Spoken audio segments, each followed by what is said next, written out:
Hey, what's going on, y'all? I'm Nairobi Perry. And I'm T Rizzle for Jizzle My Nizzle. That's what's up. Snoop Right, Doggy you know Dog. that, right? Snoop Okay. Doggy Dog in Well, the I building. couldn't think of a new name, so I just went with my original. T Okay. Rizzle for Shizzle My Nizzle. All right. All And right. you know what? And that flows. I It like did. the way it flows. It did. It was like, yeah. So, Yeah. and yeah, that was right off the dome. Right off the dome. But Right you off know the what? What? But you represented Cali just now. And we're I supposed to be did? representing Baltimore. Okay. But I'm from Cali. Even But though we I am ain't from representing Baltimore. that. This is real women of Baltimore. But we're just real women. So we're just representing being real. Right.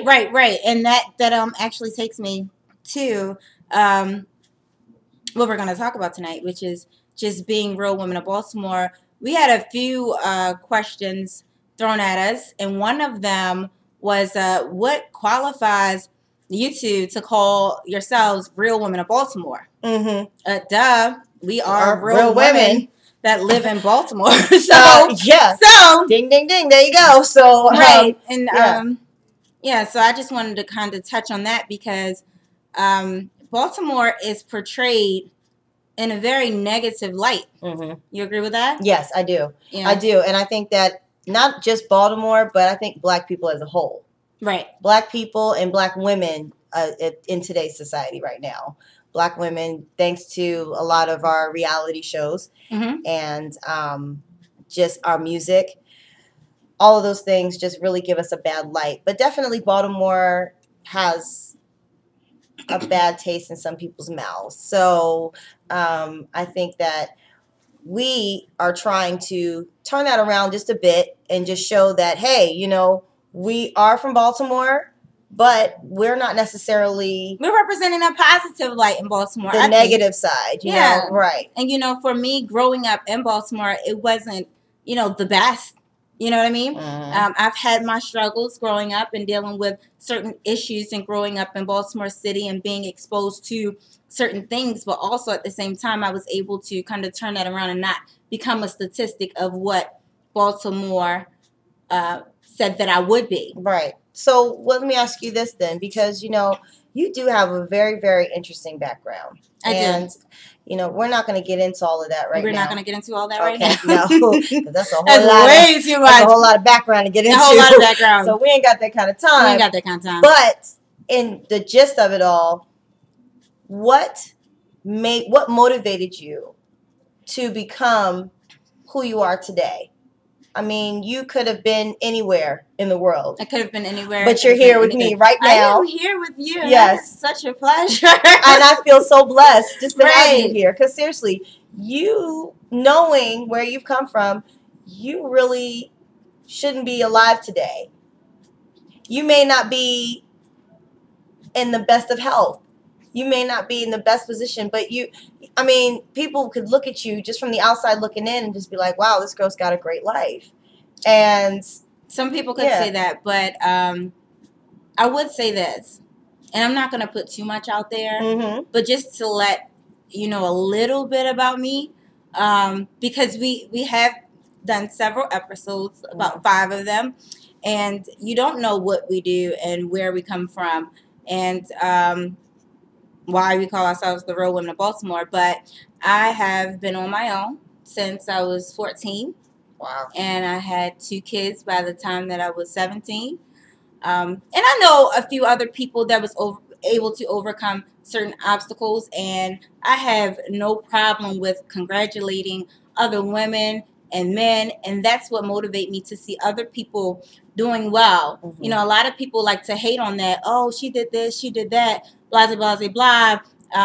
But I got this and I got that. I don't do that. Other people, especially Black women that have overcome so many obstacles, is what motivate me. Okay. So being on my own since I was 14 and going through so many things and having 2 children by the age of 17, you know, eventually finishing school and still going to school even while I was on my own.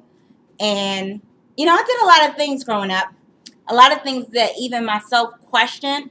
But when I got older, I understood, you know, during that time that I was out there and nobody knew that I was on my own and raised myself because I still showed up at school every day. I used to bully kids. I did. Really? I bullied my classmates. I did that. Bully? Yeah, but you have to understand it was due to a lot of things that I was going through at home. And that is a passion of mine, actually, to end up having my own foundation where I can help out the youth. Pregnant teens, runaways, kids that's just coming out of juvie, stuff like that. And that's what interests me, and that is my ultimate goal because I have been through those things. You know what? And that's interesting because I believe that's why you and I have linked together, because we both had that same passion for the youth and just trying to save them before they go into this big turmoil and just totally ruin their lives. And go down the same paths that we have gone. So, that's interesting that you even mentioned about the whole bullying thing, because that seems to be a really, really huge epidemic that's going on now in Maryland with the schools and just all the bullying, and not just among the students, but also the students bullying the teachers. And you know what? And that makes me think now, like, people don't think like this. What's going on at home? Exactly. That's making this child do this. Exactly. Because I did things to children at school, to other kids, because of what was being done to me at home. Exactly. No, really. So while I am at school being this big, tough person, give me this, do that. When I'm at home, I'm getting my tail whipped. Exactly. You know what I mean? So a lot of this stuff actually start from home. And we wonder, what's wrong with this kid? What's going on? Children do not have an outlet. They have all this frustration. They don't have the things that they want already. I mean, we're still going through a recession right now. I mean, let's be real. Everybody is coming together to try to make ends meet. We're all trying to help each other out here as a community.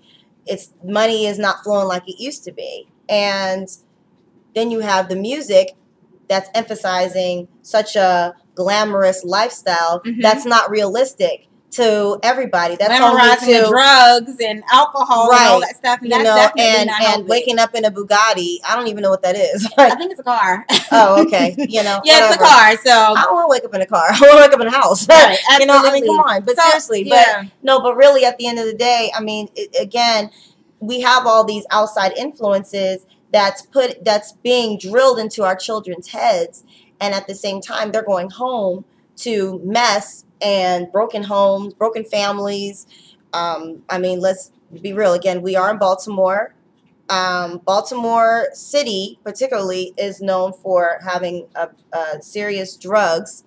I would say that it's definitely improved over the last, 20 years. Definitely has been, I can't say completely driven out. I grew up in a home with drug abuse, though. And a lot of people don't know that. And that's what contributed to a lot of things. And I think as parents, we need to understand that the choices that we make, whether it's big or small, ultimately affects the children. And because of the choices we make, now they have choices to make. You know what I mean? I had a lot of choices that I had to make out on my own for years as a child, trying to be an adult and make the right decisions and just being able to survive daily. Exactly. That was a lot. And I think that's why we have so many problems now, and why people are making so many mistakes as parents, is because these are kids trying to raise kids. Absolutely. Not having the opportunity to really go through a childhood and have a real childhood and become an adult and not becoming on their own time, not becoming a product of where they come from. I think that is the biggest thing. We first learn as children. You first learn from what you see, right? And a lot of times, parents will tell their children, "Don't do this, don't do that." But at the same time, do as I say and not as I do. Right. Blah blah blah. But if that is the case, you are the first role model. You are the example. So you should be doing just as you say. Exactly. And I think that's also, become a problem. And so I think that my mindset was more so looking at my family and the mistakes that they made and being determined not to become that. That is what pushed me the most.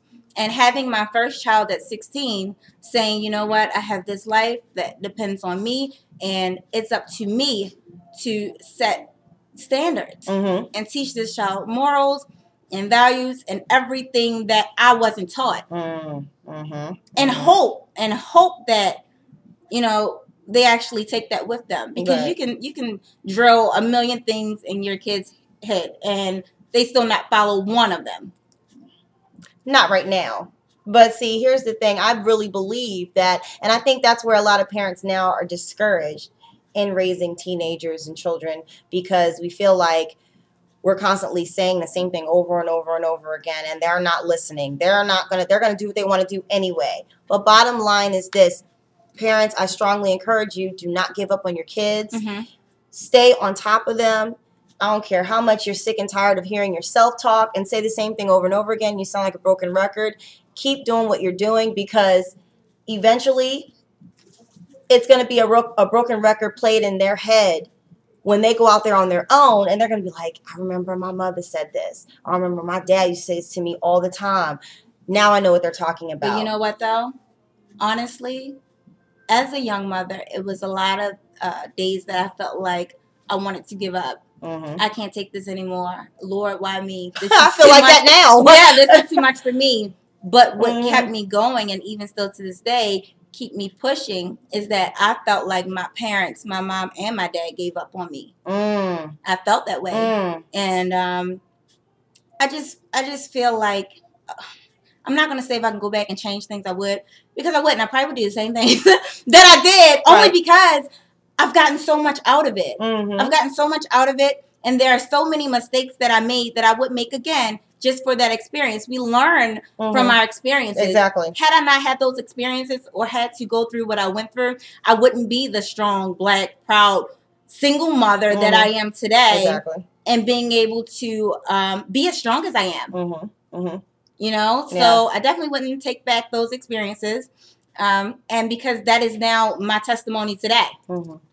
So, and I share those things with my kids and just hope that they can take that from me and not experience the same things that I experienced. Although I know that kids still want to learn firsthand. They're going to do what they want to do and say, oh, you said that the pot is hot. Let me touch it and see. I mean, they are their own individuals, you know, so, but the best we can do is just instill what we can in them and just hope that it sticks with them. That's all. You know what another thing is? You know how back in the day, they'd be like, oh, it takes a village to raise a child. Well, these days, people don't help raise nothing. And I think that's a problem, too. If you see my kid doing wrong, you know that I'm the parent. You won't even tell me. It's just like, oh, well, that's so-and-so kid. Right, I don't have that ain't my problem. That. No, please correct my kid. And I didn't say put your hands on my kid, but please correct my kid. Say something. As adults, we have a responsibility. And it goes back to, again, I have to go back to the schools, because it's a really, really huge issue. Again, I have a daughter who is in high school, and she complains about this all the time, almost every day, that the classroom is just out of control. The kids are just out of control, parents aren't raising doing whatever they want to do. Okay, sure, the parents aren't stepping in, but now you have teachers that don't even care about the children's education, and they're just there to get a paycheck. I don't think it's necessarily like that. I think what it is that the parents aren't raising the kids at home, and they're sending them to school with no home training, and now they expect the teacher to correct them and be the parent. No, and it's not I the way agree it goes. with that, and I don't expect that. Go. And you're absolutely right. However, it still takes a person. I feel as though if you're going to go out of your way and gain education to teach someone else, you're not just teaching them. I mean, you're not just teaching them whatever subject matter that you're teaching them. You're teaching them life skills. You're teaching them how to be an adult out there in the real world. Right. You really are. Right. So you kind of have to really take that to heart. And I feel like a lot of teachers, unfortunately, don't. Because, for one, either they're scared of these kids, they're scared and they don't stand up for themselves as an adult and say, no, I'm the adult, and this is what I say, and what I say goes. Flat out, or they feel like, they're not getting paid enough, and they're not getting, think about it. It's a job. Have too much on their plate anyway, though. That's how I. And you know what? And it is unfair when you have when it should be the kids 20 kids when it should be 20 kids in the class. You have over 35, 40 kids in a classroom. 35 maybe. Yeah, you know, I mean, realistically, it's still too many. Overcrowded schools. The curriculum is just so menial. The reality of it is that just growing up in Baltimore alone is tough. Overcoming obstacles, trying to stay straight and away from, and I'm going to say particularly Baltimore City, trying to stay away from the negative because it's not that much positive. It's not. It's a lot of hate going on. You know, if you out and you got this and you got that, then I don't like you because I want what you got. Or I'm going to take what you got. Right? You can get the same thing I got. Right. Don't hate, congratulate. No, you know what I mean? Really. And that's just how I feel like we need to push to encourage each other. You know, we need to just keep that positive attitude because that's what our kids see. That's what our kids see, and they learn firsthand from home. So, yeah, Baltimore can be tough, but you can overcome obstacles even, you know, through everything that I've been through. And I'm not going to touch too much on that, especially right now. But I've still been able to overcome each one and always perform at the highest level in anything that I've done, any job that I've taken on, my career path, everything, and just always maintain that. And I try, and I work that hard, I grind that hard for my kids because I am the only parent in the household, and they do need to see that. You know what I mean? Right. And yeah, so basically, you know, that's just what we kind of wanted to touch on. You know, we are just real women that live in Baltimore that just want to discuss everyday issues. Right. And it's our opinion. You don't always have to agree. Feel welcome to comment anytime. Yes, please do. You can go on our Facebook page, Real Women of Baltimore.